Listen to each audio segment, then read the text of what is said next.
Yes po mga kabarangay, muli po isang magandang araw po sa ating lahat. At ang content po natin sa araw na ito ay medyo naiiba naman. Babalikan lamang po natin ang ating mga koleksyon ng mga gold jewelries at silver jewelries. Ganon din po yung ating mga koleksyon po ng mga relo. Mga kabarangay, hindi na po talaga mapipigilan ang pagtaas po ng ginto. Napakataas po ng ginto ngayon mga kabarangay. Ang 1 gramo po ng 24K ay nagkakahalaga na po ng 6,800 pesos.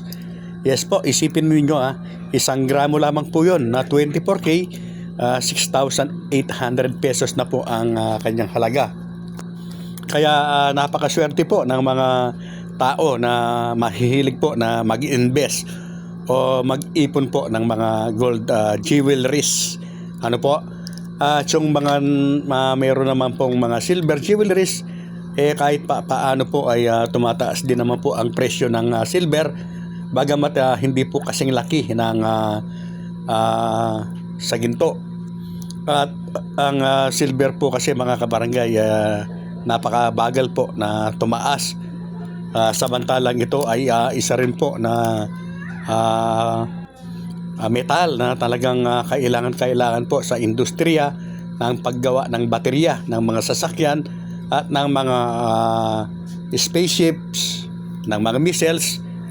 Ganun din po sa paggawa din po ng mga medical equipments. So ayon po sa ating pananaliksik at maikling pag-aaral, minamanipula po ang presyo po ng silver.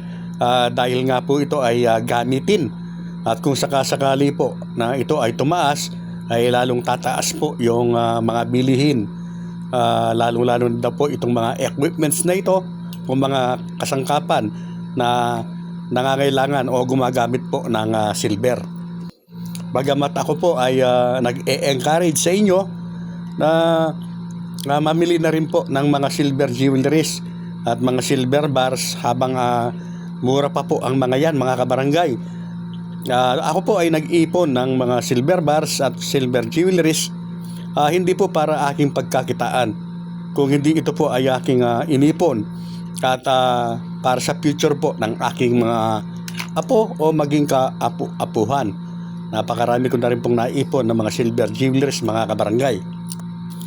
At kahit po tayo ay may mga silver, may mga gold jewelries po, siyempre po nag-iingat din po tayo at sinusuot lang natin yan kung alam natin nasa safety lugar tayo, or hindi ko naman po sinusuot na araw-araw ngayon o pang-araw-araw na hindi po kagaya ng dati. Siyempre po delikado din po yung magsuot tayo ng mga patong-patong na mga alahas na ginto mga kabarangay. Dahil nga po talagang mahilig po ako na magsuot ng mga alahas, kaya po ako ay may mga silver jewelers din na kung sakasakali po na ako ay aalis or sa mga pang-araw-araw po na sinusuot ko, yes po, mga silver po yan, or kung minsan po itong aking mga white gold po at or yung mga platinum na alahas ko po ang aking sinusuot, dahil hindi po ito masyadong mainit sa mata ng mga masasamang loob. Dahil yung silver po, platinum at white gold ay halos magkakapareho lamang po kung titingnan, lalong-lalo na po pag malayuan, ano po. So safety po na magsuot ng mga ganyan kung hindi po natin maiwasan na wag magsuot po ng alahas. Pinapaalala ko lamang po mga kabarangay sa mga bumibili po ng mga lightweight po na mga alahas, wala naman pong problema yan mga kabarangay. Kaya lang po hindi po yan pwedeng isuot ng pang-araw-araw dahil masyado pong manipis ang mga yan at marupok. Kung talagang wala naman po tayong magagawa mga kabarangay, kung mahilig nga tayo talaga sa mga alahas, kaya lang kulang po tayo sa pera o pinansyal na mahirap po tayo makabili ng mga malalaki. So para sa akin po ay okay na rin na parang mayroon kahit papaano tayo na mga alahas. Okay naman po yung mga lightweight. Kaya lang po kagaya po ng sinasabi ko ay hindi po advisable yan na isuot sa araw-araw dahil madali pong masira yan. At kapag yan po ay nayupi, nasira o naputol, mga kabarangay, dahil na lightweight nga lamang po siya, ay luging-lugi po tayo kapag yan po ay ating ibebenta, sa totoo lang mga kabarangay. So yung mga lightweight po na jewelries na gold ay hindi po natin masasabi na for investment pwedeng gamitin po yan sa araw-araw. At siyempre kung maiipon naman po natin yan, pwedeng ipalit ng buo para sa mas matibay at malaki, mas okay po mga kabarangay. Ang akin lamang po mai-advise, siguro po kahit na papaano mag-ipon na lamang po tayo, mas maigi po siguro na 3 grams po pataas yung ating bibilhin na alahas. Kahit ano pa po yan, singsing man, kwintas, ikaw o ano pa man, yes po, mas maigi na po yung 3 grams pataas. Ibig ko po sabihin na pag-ipunan na po natin siguro, or kagaya po dito sa aming lugar ay meron po mga pawn shop o meron mga jewelry stores po na pwede ka po mag-lay away. Yung huhulugan mo po siya at kapag nakumpleto mo na yung presyo niya ay mapapasa iyo na po ang alahas. May mga kabarangay naman po tayo na mahilig naman na mag-invest or mag-ipon ng mga mamahaling relo. Ano po? Minsan nga mayroon nagtanong sa akin kasi meron din po tayong mga mamahaling relo, although hindi masyadong marami. Bagamat mayroon naman po tayong nabili ng mga first class na kopya po ng ilan sa mga mamahaling relo na yan. Siyempre iba rin po yung original. Mga kabarangay, para sa akin po, saga ng akin po, depende sa kabuhayan natin. Kung tayo ay nasa middle class lamang, mas maigi po na mag-invest po tayo sa ginto at huwag po sa mga mamahaling mga relos na iyan. Dahil ang ginto po, kahit saan po tayo magpunta, kahit sa anong bansa tayo po magpunta, ay pwede po natin isang lao maibenta yung gintong alahas. Hindi po kagaya ng mamahaling relo mga kabarangay. Napakahirap po na ibenta yan. At karamihan po sa mga pawn shop, kahit mamahalin pa po yung ating alahas, ay wala pong tumatanggap sa sangla dyan.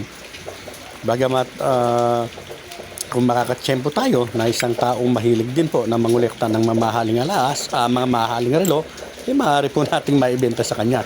Pero hindi po kagaya mga kabarangay ng gold jewelry na madali pong maibenta kahit saan, kahit kanino. At napakalaki po o napakalawak po ng market ng ginto. Ako po kasi mga kabarangay, madalang lamang po tayong magsuot ng patong-patong yung ating mga alahas na ginto na kung maramihan na yung sinusuot natin. Yan po ay ginagawa ko lamang o sinusuot ko lamang po kapag ako ay nagko-content, no? Kapag nagko-content po ako, lalong-lalo na po kung ang usapin po ay patungkol sa mga alahas, ay talagang halos pinupuno po yung aking mga daliri ng ating mga collections na jewelries. Pero kapag ako po ay lumalabas na ng bahay at minsan ay magtatrabaho na, tama na po sa akin yung isang singsing at isang kwintas at may kasamang bracelet. So terno na po sila. Medyo masagwa din kasing tinitingnan mga kabarangay. Depende sa sitwasyon. Yung suot natin ay patong-patong na, napakarami na. So parang walking jewelry na tayo. Bagamat hindi ko po sinasabi na ito ay masama.